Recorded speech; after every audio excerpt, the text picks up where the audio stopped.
Universidad Nacional Autónoma de México, Facultad de Estudios Superiores Aragón, IUS Naturalismo, presentado por Gorostieta Flores Leslie Viridiana, López Mauriño Brittany y Vera Baeza María Cecilia.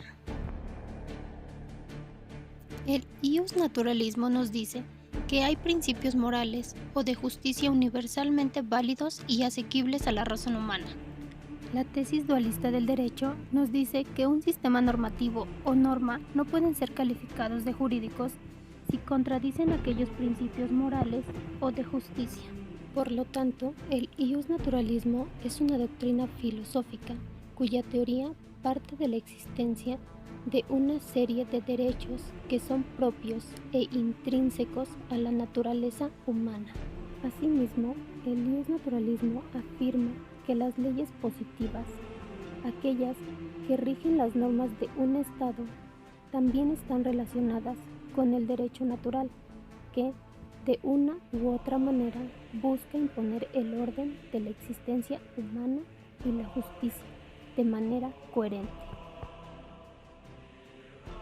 La definición del ius naturalismo proviene del latín ius, iuris, que se traduce como derecho o ley, y del adjetivo latino naturalis, que es resultado de sumar natura, que es naturaleza, y del sufijo alis, que se ocupa para indicar la relación. De este modo, el ius naturalismo sostiene que el derecho natural es aquel que tienen los seres humanos por el hecho de ser seres humanos, y está vinculado, por lo tanto, a la naturaleza de los individuos. Características del ius naturalismo. Su objetivo es determinar las normas que pueden formar parte del derecho como guía ética y moral. Esta doctrina del derecho parte de la naturaleza del ser humano en sí mismo y de su racionalidad. Es inalienable, es decir, es superior y anterior a la creación del Estado. Busca el bienestar común, es de carácter universal, es inherente al ser humano sin distinción alguna, y por su naturaleza, estos principios no tienen que ser redactados ni plasmados en un ordenamiento jurídico. Esta doctrina sostiene que el ser humano tiene unos derechos preestatales, es decir, anteriores a la formación de cualquier comunidad política, los cuales deben de ser respetados por el Estado y no pueden ser violados.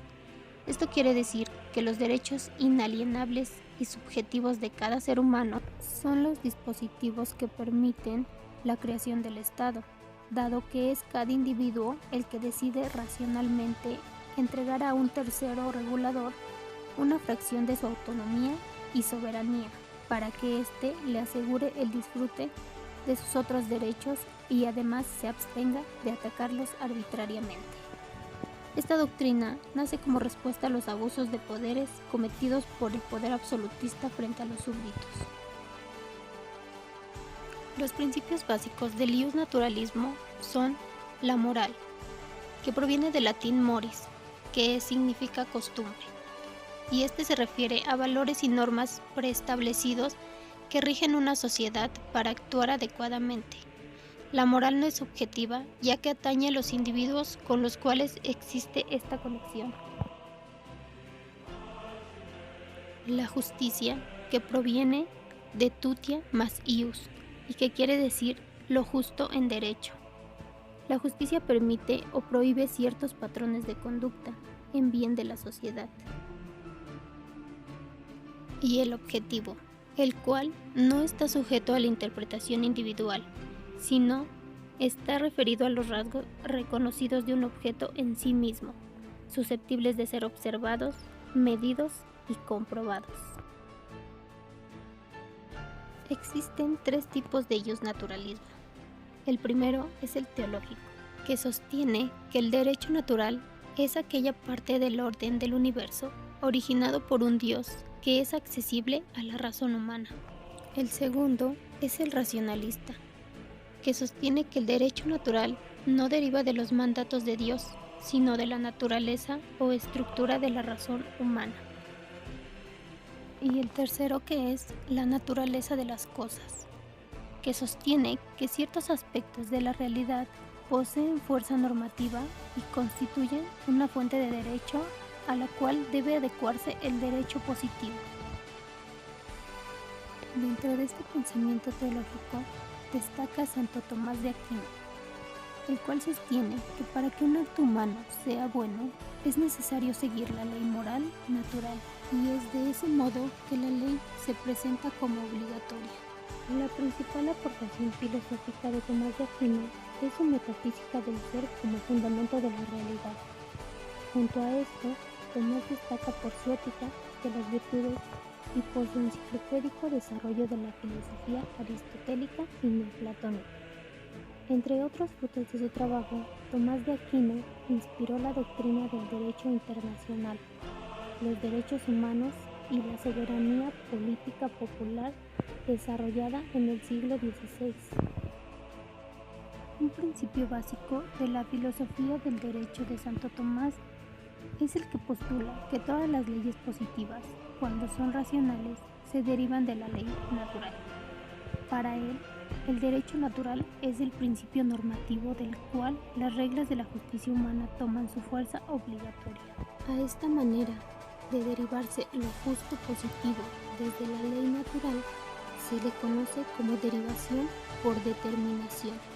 Y de esta determinación nos dice Santo Tomás de Aquino que junto a los preceptos del derecho natural, a los que en ocasiones llama reglas de la ley moral o de lo justo absoluto, hay otros preceptos que no toman su fuerza obligatoria de la razón natural, ya que estos preceptos no implican un concepto absoluto de cosa debida o indebida. Es de esta manera que su fuerza obligatoria les viene no directamente de lo justo por naturaleza, sino de la misma autoridad divina o humana que los determina como derecho vigente. En cuanto al derecho racionalista, Guido Faso nos dice que el derecho natural va a ser como una norma humana, puesta por la autonomía y la actividad del sujeto, libre de todo presupuesto objetivo y teológico. Jean-Louis Gardies nos dice que la naturaleza de las cosas es un sistema de reglas reducidas a un principio hipotético elegido, y por consiguiente, la apelación a la naturaleza de las cosas es acudir a la reclamación de la lógica formal, donde se exponen conclusiones, supuestos determinados, axiomas y postulados. A continuación se presentan los postulados del ius naturalismo. El primero fue la teoría política de Johannes Althusius.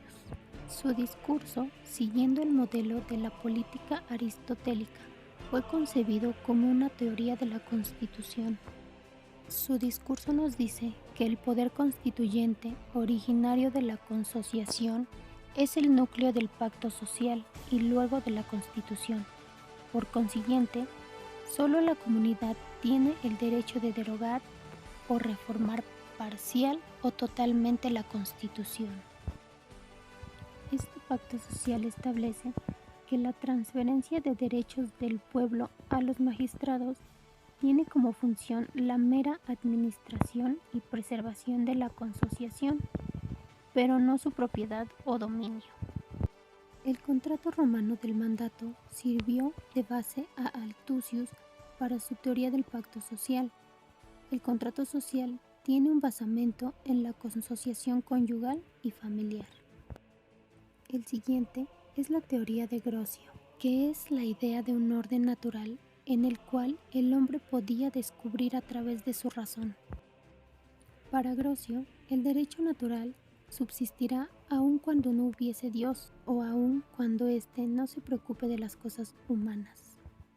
Afirma que la fuente del derecho es la naturaleza humana, ya que ella es la que nos impulsa a la vida social. Grocio entiende por naturaleza racional a la naturaleza social del hombre.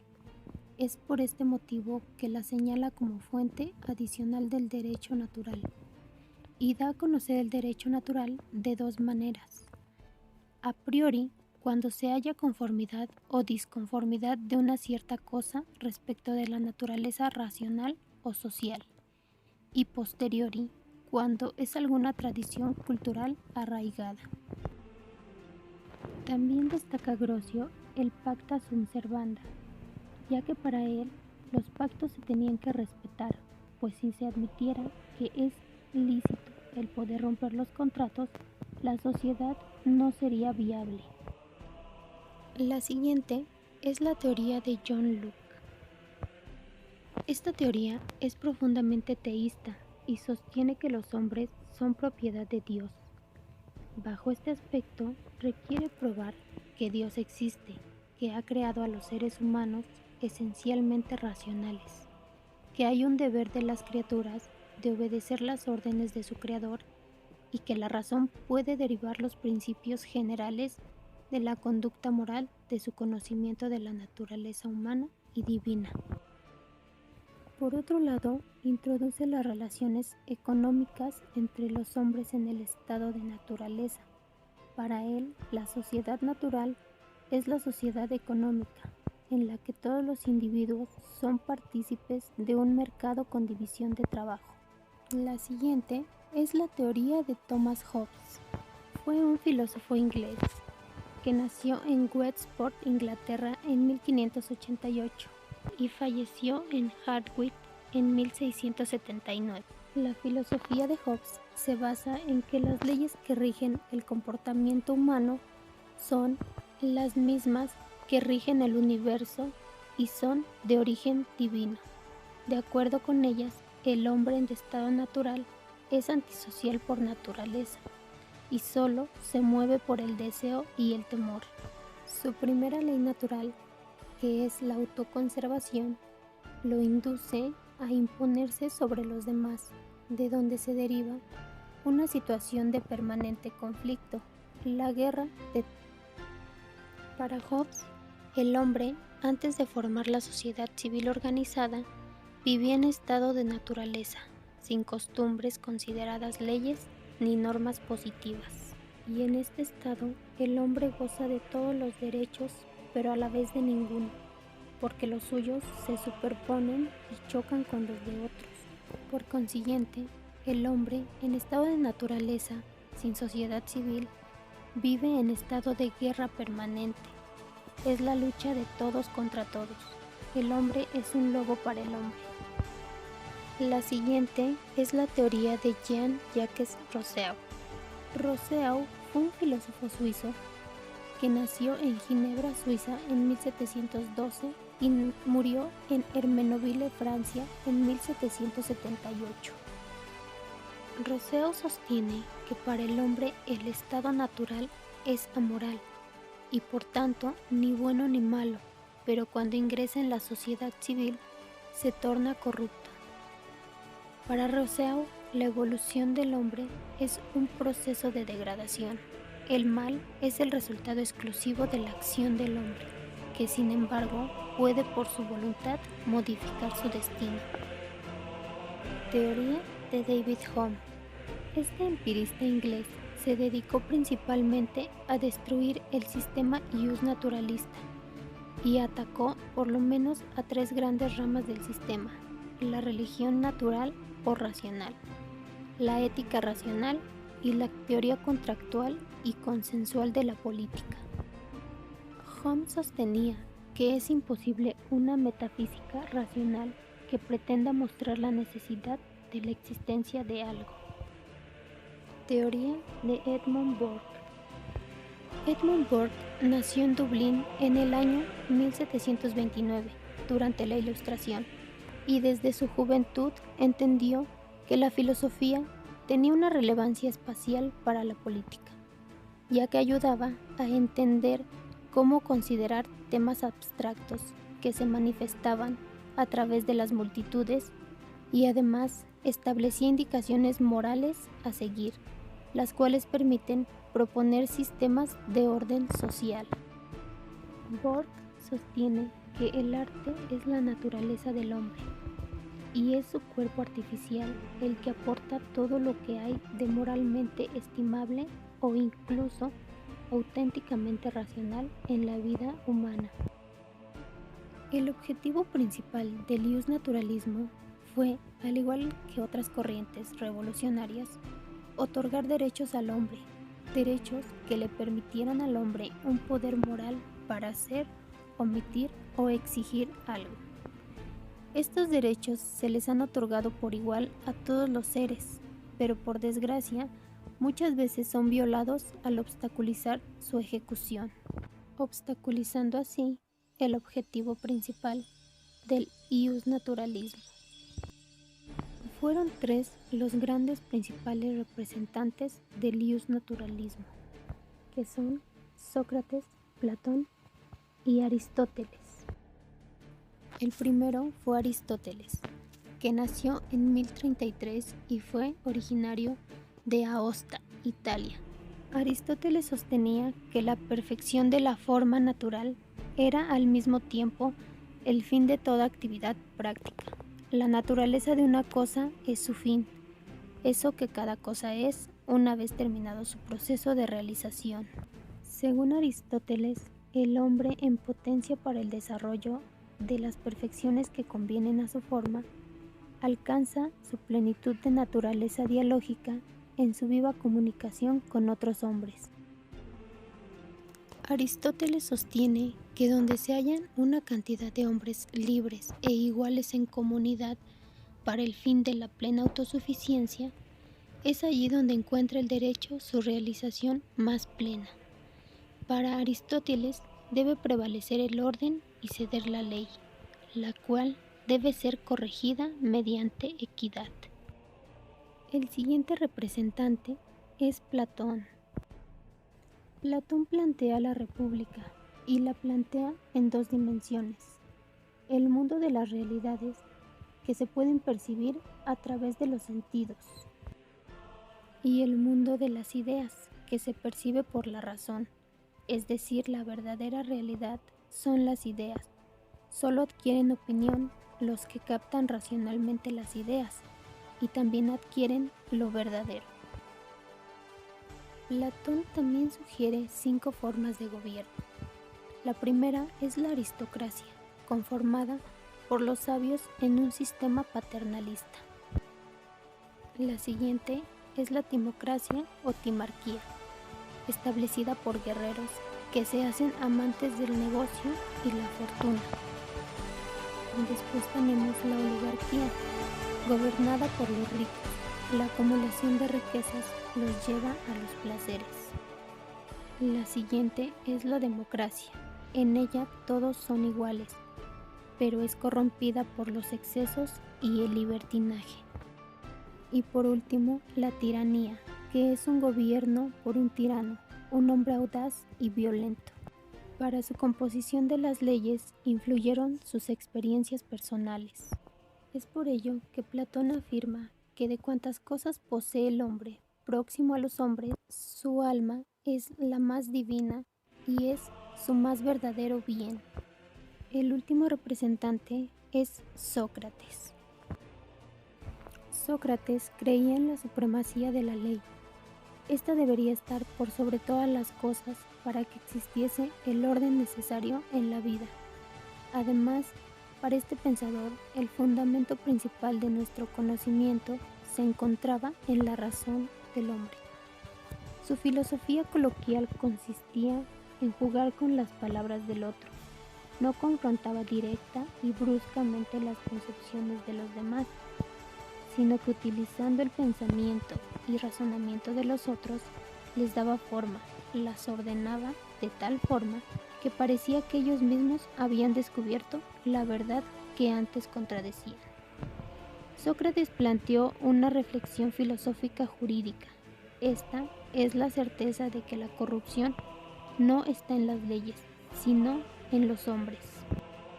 De este modo, el orden, la disciplina y la organización se lograría solo a través del cumplimiento dogmático de las leyes.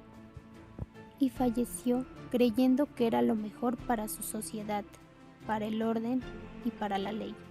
Su sacrificio valió para que muchos filósofos juristas argumentaran la necesidad del apego y respeto a la ley en forma dogmática y absoluta.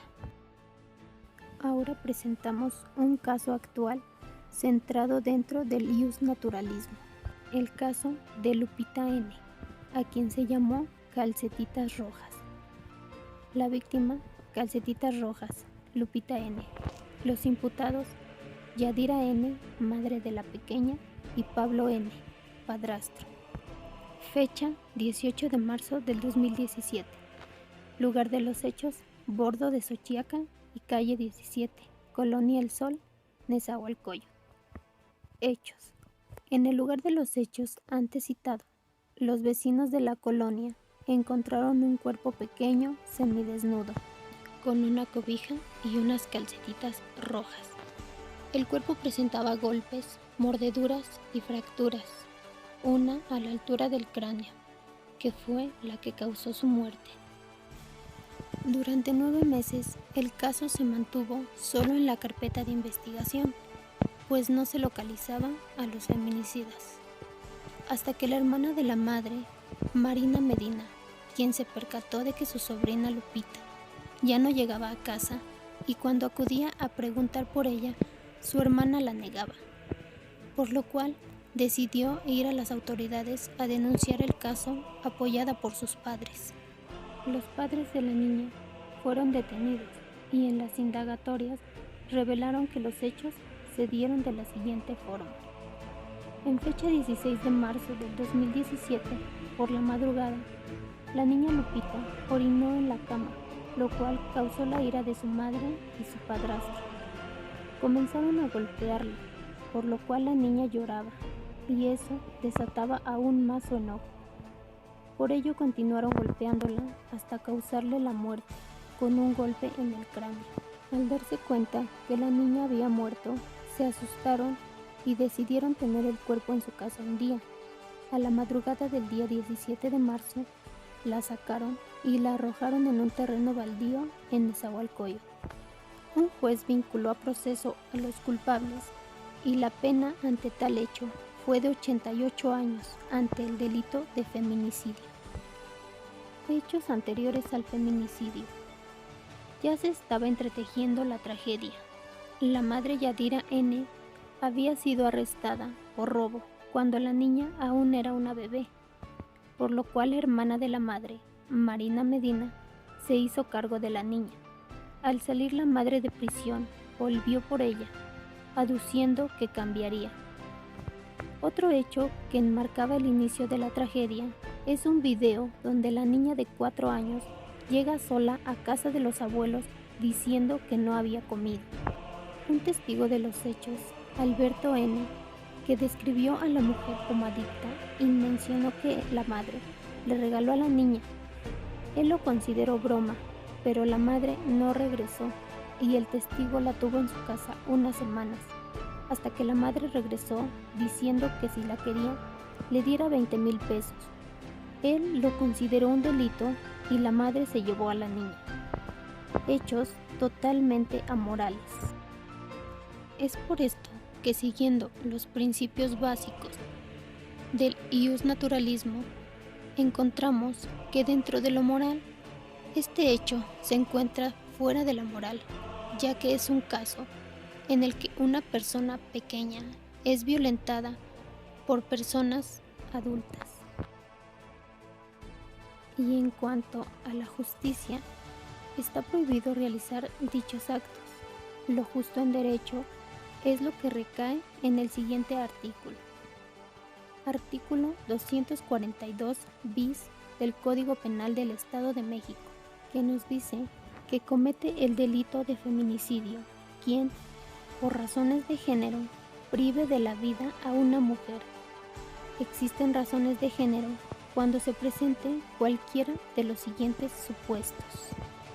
1. La víctima presente signos de violencia sexual de cualquier tipo. 2. A la víctima se le hayan infligido lesiones infamantes, degradantes o mutilaciones previas o posteriores a la privación de la vida.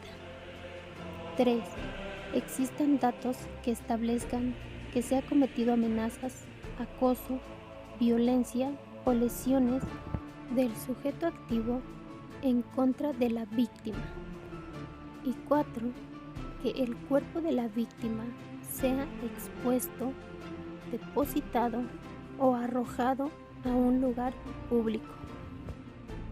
Y por último, el objetivo, que en este caso se cumple ya que es un caso susceptible de ser observado, medido y comprobado, y no está sujeto a la interpretación propia o individual. Este caso lo encontramos perfectamente adecuado al iusnaturalismo, pues a la pequeña se le está privando de su derecho natural principal, que es el derecho a la vida, además de estar hablando de hechos totalmente fuera de la moral y de la naturaleza humana.